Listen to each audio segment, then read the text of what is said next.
The observation deck of the Celestial Harmony hummed with the quiet efficiency of a dozen different species going about their duties.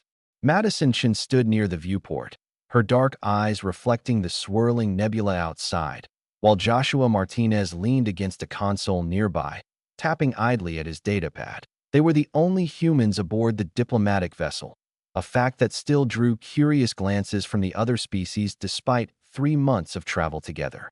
Attention, all personnel. The ship's PA crackled in galactic common.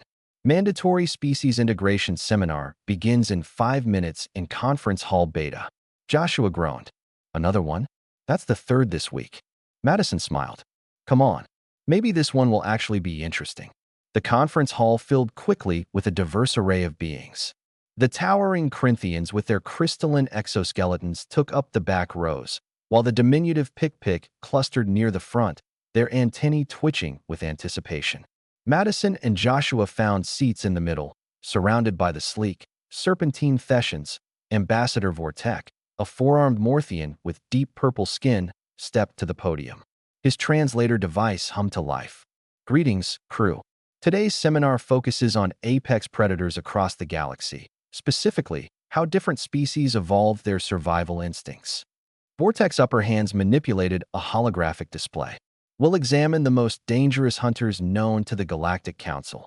The first image materialized, a creature that looked like a cross between a bear and a mantis, all serrated limbs and gnashing mandibles.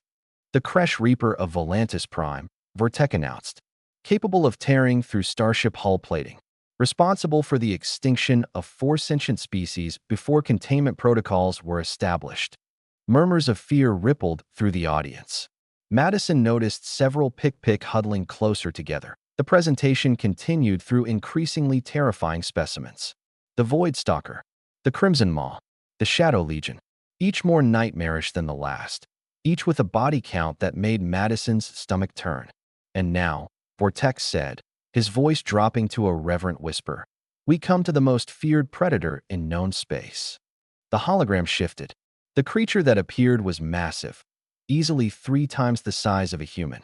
Its body was covered in mottled gray-brown fur, rippling with muscle. 6 eyes gleamed with predatory intelligence above a mouth filled with rows of serrated teeth.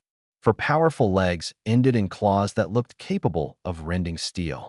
The Exathan apex hunter, Vortek intoned, native to the death world of Exa the Seven.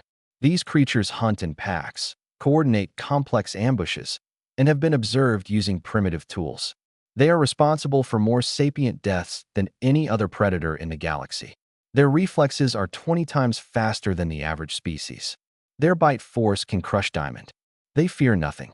The hologram began playing footage, presumably captured by drones or satellites. The Exathan moved through a dense, alien jungle with terrifying grace, its eyes scanning for prey. Joshua leaned forward, interested despite himself. The footage continued. The Exathan stalked closer to something off-screen. Its muscles coiled, ready to strike. And then, a flock of small, feathered creatures burst from the undergrowth. They were barely the size of the Exathan's head, with bright plumage and sharp beaks. They swarmed around the massive predator, pecking and diving. The Exathan's 6 eyes widened.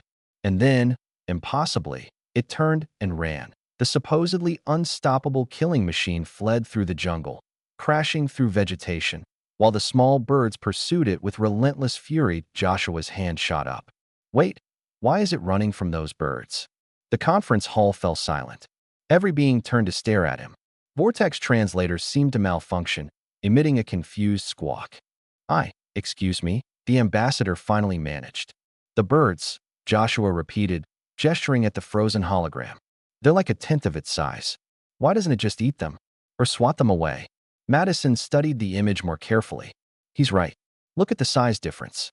What could those birds possibly do to something that can crush diamond with its bite? Vortex forearms fluttered in what might have been distress. You don't understand. Those are Exathan screechers. They're extremely aggressive during nesting season. Their beaks can pierce the apex hunter's hide. The pain they cause, so it's running from some minor injuries. Joshua interrupted, his tone incredulous. This thing that supposedly fears nothing. A Thessian near them hissed softly. Human, You mock what you do not comprehend. The screechers attack the eyes, the vulnerable joints. The agony they inflict. Yeah, but it's not going to die from that, Madison said, her scientific mind engaging fully now. The footage shows the hunter is clearly faster and stronger. If it just committed to fighting, it could eliminate the threat in seconds. This is a retreat based on pain avoidance, not actual danger assessment. The room erupted in chaos. Species began arguing in a dozen different languages, translators struggling to keep up. The Corinthians' crystals chimed in agitation. The Pick-Pick's antennae drooped in confusion. Order, Vortek bellowed. When silence fell, he fixed all four eyes on the humans. You're suggesting that the galaxy's apex predator is what? A coward, Joshua shrugged. I'm saying that on Earth, we have animals way more badass than this thing. Honey badgers will fight animals 5 times their size over food. Wolverines take on bears. Cassowaries can disembowel you with one kick, and they'll chase you for miles if you piss them off. He paused. And humans? We used to hunt mammoths with pointy sticks. We'd track animals for days until they literally collapsed from exhaustion. We didn't run away because something might hurt a little. Madison nodded. Pain tolerance and threat assessment are evolutionary traits. If this X-Athan apex hunter is really the galaxy's deadliest predator, I'm honestly wondering what else is out there. Because from what we're seeing, it has the survival instincts of prey, not a hunter. The silence that followed was profound. Vortek stared at them, his purple skin darkening several shades. A Corinthian in the back made a sound like grinding glass. Finally, a small Pick-Pick near the front spoke up, her voice trembling through her translator. Ambassador, are the humans saying that they would not run from the screechers? Joshua and Madison exchanged glances. I mean, I'd probably try to avoid getting pecked in the face, Joshua admitted. But run away completely? Abandon whatever I was hunting? No, we'd improvise, Madison added. Use a branch to keep them at distance, or find cover, or… She trailed off as she noticed the expressions around the room. Fear, dawning horror. A few species were slowly edging away from the human section that Vortek cleared his throat.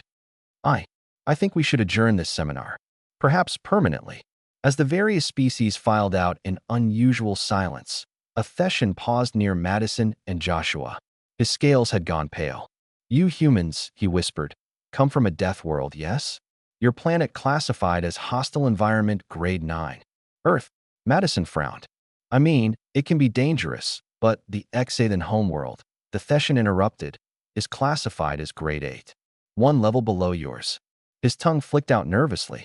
And you just called its apex predator weak. He slithered away quickly, leaving the two humans alone in the emptying conference hall.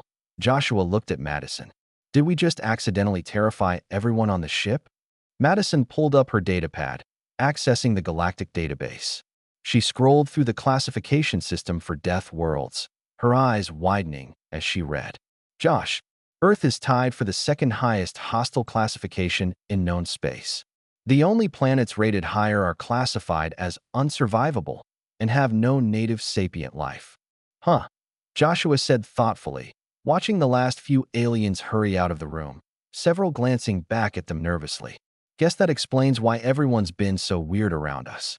We should probably be more careful about critiquing alien predators, Madison suggested. Yeah, Joshua agreed. Then he grinned.